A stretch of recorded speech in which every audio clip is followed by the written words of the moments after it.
মহাপ্রলয় উঠবে সেদিন রে মহাপ্রলয় উঠবে সেদিন জিনার মানুষের বুকে অগ্নিশিখা বাহির হবে দাব্বাতুল আরুদের মুখে অগ্নিশিখা বাহির হবে ওরে মহাপ্রলয় উঠবে সেদিন মহাপ্রলয় মহাপ্রলয় উঠবে সেদিন জিনার মানুষের বুকে অগ্নিশিখা বাহির হবে দাব্বাতুল আরুদের মুখে অগ্নিশিখা বাহির হবে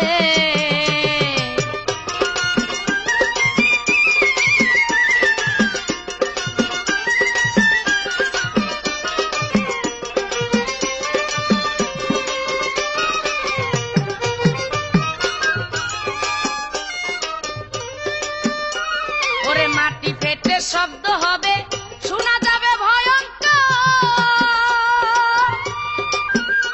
ওরে হাসরের মাথায় আসিবে অনেক বড় জানুয়ারে অনেক বড় জানুয়ারে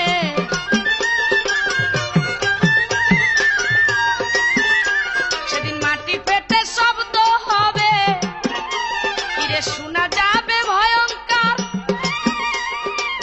হাসরের মাথায় আসিবে অনেক বড় জানুয়ারে অনেক বড় জানুয়ার ওরে ধুয়ায় আগুন একই সাথে সারিবে সে হাসরেতে ধুয়ায় আগুন একই সাথে সারিবে সে হাসরেতে লাগবে পাপির অন্তরেতে লাগবে পাপির অন্তরেতে নেকি বান্দা থাকবে সুখে অগ্নিশিখা বাহির হবে দাব্বাতুল আরুদের মুখে অগ্নিশিখা বাহির হবে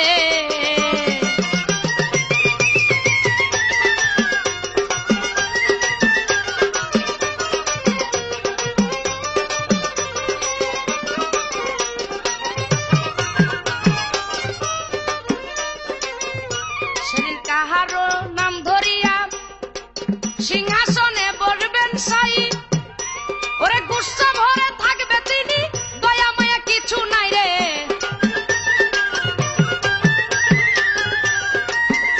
সেদিন কাহারো নাম ধারণ করে সিংহাসনে বসবেন সাই ওরে গুসা ভরে থাকবে তিনি দয়া মায়া কিছু নাই রে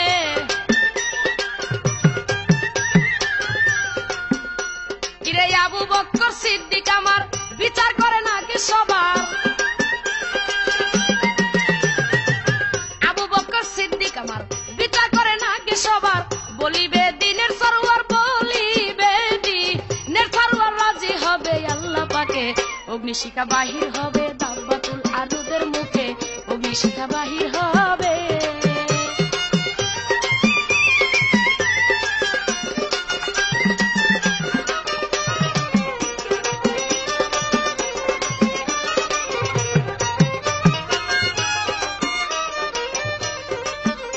ওরে সিদ্দিকেরই আমল নামা দেখতে পাবে পরিষ্কার ওরে রহমানের রহিম নামে ফিরিয়ে আসবে আবার রে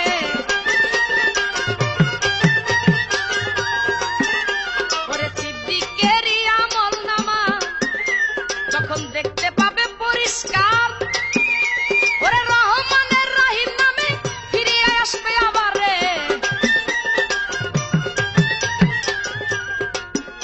ওতাই হাসানে কয় কাদের গনি কবুল করো চোখের পানি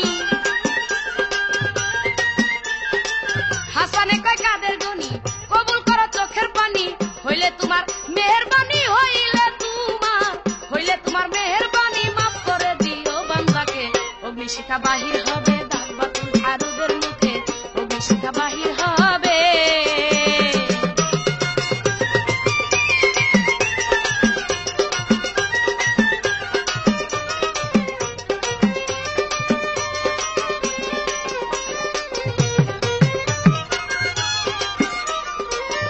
সম্মানিত শ্রোতা মণ্ডলী আমি যে গানটা গেলাম হাসর থেকে তার মধ্যে অনেক কথাই শুনতে পাইলেন সেই হাসরের মাঠে এই মানুষের হবে সেদিন ছয়টা অবস্থা।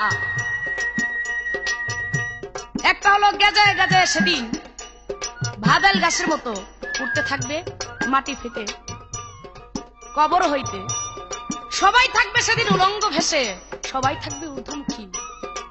সেদিন কেউ কাউকে চিনবে না, শুধু ইয়া নাফসি বলতে বলতে সেই হাসরের মাঠে গমন করবে। তাই যদি সেদিন কারো সেই রাসূলের নাম, আল্লাহর নাম হৃদয়ের মধ্যে থাকে এবং এই পৃথিবীর থেকে যদি কেউ আল্লাহ রাসূলকে দেখে, কাল হাসরের মাঠেও তারা দেখতে পাবে। আল্লাহ বলেন, আমার রাসূল বলেন, যিনি এই পৃথিবীর মধ্যে থেকে আমাকে এবং আমার আল্লাহকে দেখলেন না, আল্লাহ বলেন যিনি এই পৃথিবীর থেকে আমাকে এবং আমার রাসূলকে দেখলেন না, কাল হাসরের মাঠেও তারা অন্ধ অবস্থায় উঠবে, হাসরের মাঠেও তারা খুঁজে পাবেন না। তাই সম্মানিত শ্রোতা মণ্ডলী, আমরা বাউল গান করি, গানের মধ্যে অনেক কথাই বলি, কিন্তু একটু বিবেক বিবেচনা করে দেখেন, এই পৃথিবীর মধ্যে আমরা যত রঙ্গরস, যত আনন্দ করতেছি, কিন্তু এমন একটা কঠিন দিন আসবে, সেদিন কেউ কাউকে রক্ষা করতে পারবে না, কেউ কাউকে উদ্ধার করতে পারবে না, শুধু নিজের কর্ম নিজেরই করতে হবে। তাই সেই দিনের জন্য সবাই হুঁশিয়ার হয়ে যান। সেদিন শুধু তাই নয়, এখন তো আমার আল্লাহর নাম রহমানের রহিম, তিনি দয়ালু, কিন্তু কাল হাসরের মাঠে তার নাম ধারণ করবে ওয়াহেদুল কাহার, অর্থাৎ সেই লোহার চাইতেও শক্ত, পাথরের চাইতেও কঠিন। আমার প্রতিপক্ষ শিল্পী একটি প্রশ্ন করেছে, কাল হাসরের মাঠে আল্লাহ তাআলা এই জিন ইনসানদের মধ্যে যে বিচার করবেন, তার মধ্যে 5টা প্রশ্ন সর্বপ্রথম করবেন। কি কি প্রশ্ন করবেন? আমার আল্লাহ যে প্রশ্ন করবেন, সর্বপ্রথম তার প্রশ্ন, তুমি যে পৃথিবীর মধ্যে থেকেছো, তোমাকে যে ধন রত্ন মালামাল দিয়েছিলাম, সেগুলো কি সুকাজে ব্যবহার করেছো না কুকাজে ব্যবহার করেছো? তার দ্বিতীয় কথা লাগবে, তুমি আর যে এই পৃথিবীতে তোমার যে পরিপূর্ণ যৌবন দিয়ে পাঠিয়েছিলাম, এই যৌবনের বাহার, তোমার তখন এই যৌবনকে কিভাবে তুমি খাটিয়েছো? নাকি সৎ পথে, ন্যায় পথে, না অন্যায় ভাবে? তুমি এই পৃথিবীর মানুষের মধ্যে প্রেম বিনিময় করার জন্য মানুষকে সৃষ্টি করেছিলাম, কিন্তু তুমি কি সেই মানুষের সাথে প্রেম বিনিময় করেছো? তুমি কি মানুষের সাথে সৎ ব্যবহার করেছো, ভালো ব্যবহার করেছো, মানুষের ব্যবহার করেছো, না মানুষের পশুর ব্যবহার করেছো? তোমার কি ধর্ম ছিল, সেই ধর্ম অনুযায়ী কি কাজ করেছো? আর তোমার সেই দিনের পয়গাম্বর কে ছিল? এই কয়েকটা প্রশ্ন, এই 5টি প্রশ্ন আমার আল্লাহ পাক সেদিন এই যিনি ইনসানের মধ্যে করবেন। আশা করি তার কথা শেষ হয়ে গেল। এইবার তার কাছে একটা কথা আমি জানতে চাবো, সেটা হলো এই কিয়ামতের দিন। প্রত্যেকটা মানুষের প্রতিদিনই কিয়ামত হচ্ছে, যার নাম রোজ কিয়ামত। এই কিয়ামতের সময় মানুষ যখন মৃত্যুবরণ করে, তখন দেখা যায় এই মানুষের চোখ দিয়ে 2 ফোঁটা করে পানি ঝরে এবং চোখ দুটি দিয়ে চায়া থাকে।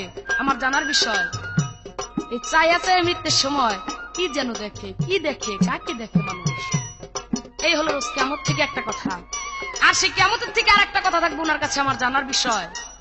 এই কিয়ামতের সময় এক ব্যক্তি উপর দিয়ে উঠতে থাকবে, তার থাকবে 2টা ডানা, 2টা পাখা। এই ব্যক্তিকে কেনই বা সে উঠতে থাকবে?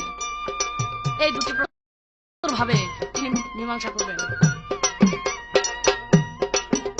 ওরে মহাপ্রলয় উঠবে সেদিন, মহাপ্রলয়, মহাপ্রলয় উঠবে সেদিন, জিনারু মানুষের বুকে অগ্নিশিখা বাহির হবে দাব্বাতুল আরুদের মুখে, অগ্নিশিখা বাহির হবে, ওরে অগ্নিশিখা বাহির হবে দাব্বাতুল আরুদের মুখে, অগ্নিশিখা বাহির হবে, ওরে অগ্নিশিখা বাহির হবে দাব্বাতুল আরুদের মুখে, অগ্নিশিখা বাহির হবে।